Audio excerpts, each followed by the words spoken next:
ये आकाशवाणी है। प्रस्तुत है सुर्खियों में। इसके अंतर्गत सुनिए वाइब्रेंट विलेज प्रोग्राम और सहकारिता आंदोलन को मजबूत करने की दिशा में केंद्रीय मंत्रिमंडल के निर्णयों पर नीति आयोग के सदस्य प्रोफेसर रमेश चंद के साथ आकाशवाणी संवाददाता विशाल शर्मा की विशेष बातचीत। केंद्रीय मंत्रिमंडल ने आज 2 महत्वपूर्ण फैसले किए हैं।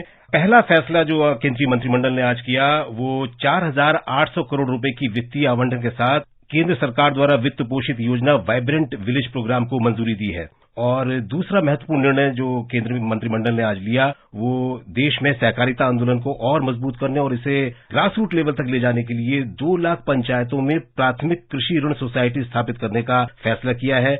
और मंत्रिमंडल के इन फैसलों के बारे में और अधिक चर्चा के लिए हमारे साथ आज मौजूद हैं नीति आयोग के सदस्य प्रोफेसर रमेश चंद। रमेश चंद जी, सबसे पहले तो यही जानना चाहेंगे जो आज जो महत्वपूर्ण फैसले लिए हैं केंद्रीय मंत्रिमंडल ने, और सबसे पहला फैसला जो वो है वाइब्रेंट विलेज प्रोग्राम को मंजूरी दी है और 4,800 करोड़ रुपए का इसके लिए वित्तीय आवंटन भी किया है चालू वित्त वर्ष से 2025-26 तक के लिए केंद्र सरकार ने। कितनी महत्वपूर्ण इस योजना को आप मान रहे हैं और इसके क्या दूरगामी प्रभाव आप देखते हैं?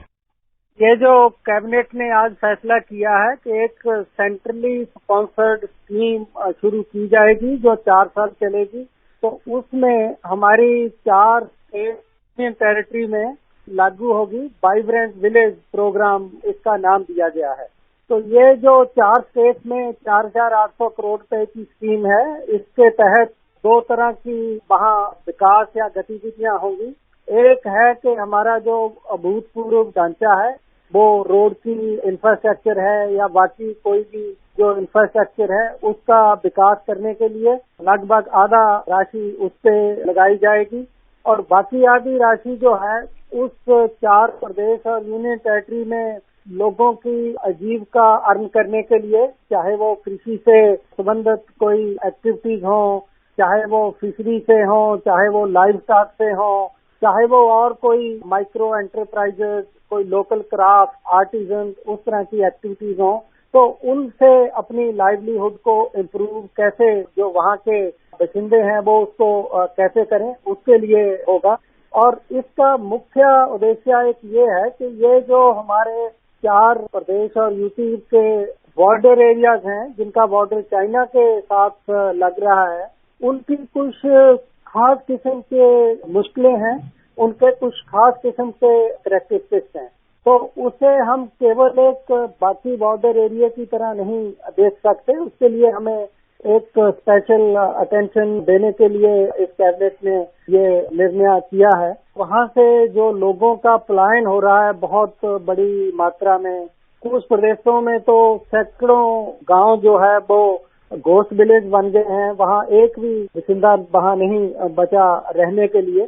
तो उनको कैसे रोका जाए ताकि वो मजबूरी में अपना जो पलायन हो रहा है, डिस्ट्रेस माइग्रेशन जो हो रहा है, उसको हम रोक सकें, लोगों को वहीं पर आजीविका देकर, लोगों की जिंदगी को वहाँ आसान बनाकर, क्योंकि बहुत से लोग इसलिए मूव कर रहे हैं कि एक दूसरी जगह जाना, अच्छा रोड नहीं है, रोड है तो ट्रांसपोर्ट नहीं है, कहीं हॉस्पिटल में जाना, कोई बीमार हो जाए उसको लेकर कैसे जाया जाए, इतनी ज्यादा वो डिफिकल्ट टेरेन है, इनएक्सेसिबल टेरेन है, आइसोलेशन में लोग रहते हैं। तो ये एक ओवरऑल वाइब्रेंट विलेज प्रोग्राम जो है उसकी आज कैबिनेट ने सेंट्रली स्पॉन्सर्ड स्कीम जो है उसको अप्रूवल दी है 4 साल के लिए 4,800 करोड़ रुपए की राशि के साथ। जी, आपने पलायन की बात करी, खासतौर पर अगर हम जो पर्वतीय राज्य उत्तराखंड का अगर हम आप उल्लेख करें तो उत्तराखंड के बारे में ये कहा जाता है कि पहाड़ की जवानी पहाड़ के काम नहीं आती। रोजगार एक बहुत बड़ी समस्या वहां पर रही है और अब जो है चीजें बदल रही हैं, जिस तरीके से केंद्र सरकार प्रयास कर रही है, लेकिन अभी भी बहुत कुछ किए जाने की आवश्यकता है। तो पलायन की जो समस्या है उसमें ये वाइब्रेंट विलेज प्रोग्राम किस तरीके से महत्वपूर्ण भूमिका अदा कर सकता है? देखिए, माइग्रेशन लोग 2 वजह से करते हैं। हम इसको जो है आर्थिक दृष्टि से ऐसे देखते हैं कि एक तो डिस्ट्रेस माइग्रेशन है, उसको हर हालत में रोकना चाहिए, मजबूरी में माइग्रेशन करना। दूसरा है कि काफी माइग्रेशन विकास के लिए भी होता है और उसमें लोग वापस भी चले जाते हैं। लेकिन जो उत्तराखंड में माइग्रेशन हो रहा है वो क्लियर उसके संकेत हैं कि वो डिस्ट्रेस में लोग माइग्रेशन करते हैं और जहाँ ह्यूमन बीइंग रहते हैं वो एक मिनिमम पॉपुलेशन यदि वहाँ नहीं होगी तो वो वहाँ नहीं रहेंगे, उनकी सोशल इंटरेक्शन वहाँ और सिक्योरिटी जो है वो खतरे में आ जाती है। तो उत्तराखंड में ऐसा ही हुआ है कि पहले ही छोटे छोटे गांव हैं और एक गांव में पहले ही कोई 15-20 परिवार थे और उसमें से 10-12 परिवार चले गए और बाकी 2-3 परिवार रह गए। फिर उन्होंने भी सोचा कि अब हम तो यहाँ सेफ नहीं है और हमारा कोई साथी नहीं है, यहाँ रहने के लिए सोशल लाइफ नहीं है। उन्होंने भी मजबूरी में फिर पलायन किया और वहाँ जो है घोस्ट विलेजेस बन गए। तो वहाँ पर पुनर्स्थापित करना, लोगों को वहाँ वापस ले जाना, उसके लिए सबसे बड़ी चीज तो ये है कि उनको वहीं पे अपना एक डिसेंट लाइफ जीने के लिए कोई आय के स्रोत पैदा करना कि उनको एम्प्लॉयमेंट मिल सके। फिर है जो उनके बच्चे हैं उनके लिए शिक्षा का कोई होना चाहिए, उनको एक दूसरे जगह पर जाने के लिए मोबिलिटी के लिए अच्छे सड़कें होनी चाहिए, सड़कों के बाद वहाँ जो ट्रांसपोर्ट है वो होना चाहिए। जब ये वहाँ होंगी तो ये अक्सर देखा गया है कि इंसान की फितरत है कि वो अपने मूल स्थान को बहुत प्यार करता है और वहाँ रहना चाहता है।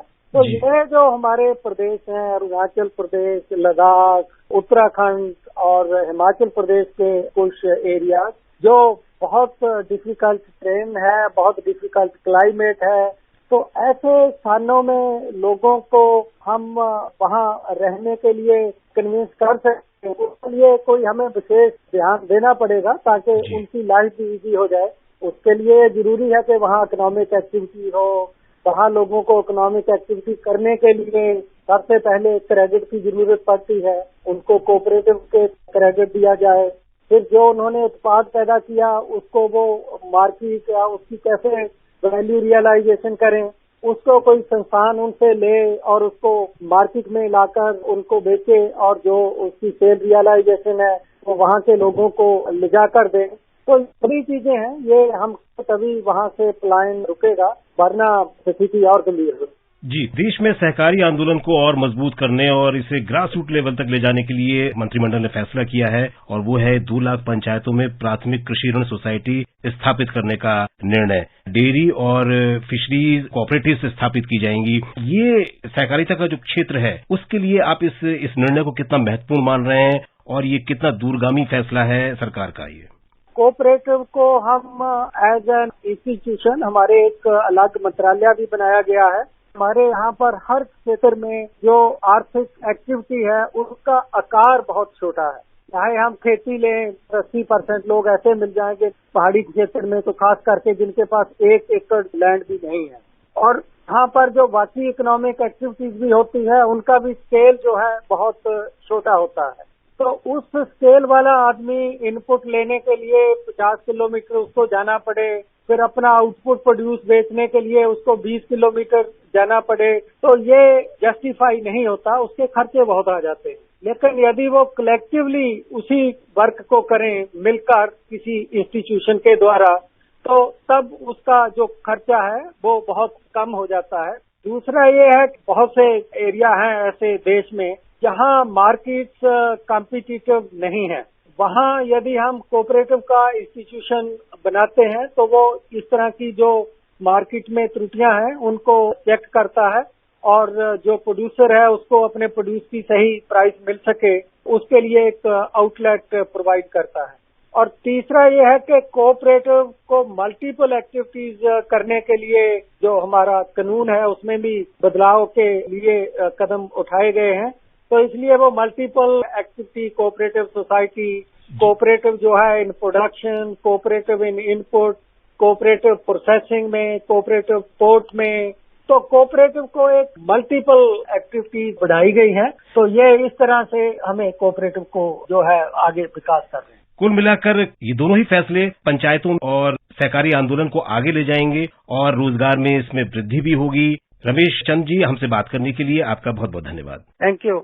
अभी आप सुन रहे थे वाइब्रेंट विलेज प्रोग्राम और सहकारिता आंदोलन को मजबूत करने की दिशा में केंद्रीय मंत्रिमंडल के निर्णयों पर नीति आयोग के सदस्य प्रोफेसर रमेश चंद के साथ आकाशवाणी संवाददाता विशाल शर्मा की विशेष बातचीत।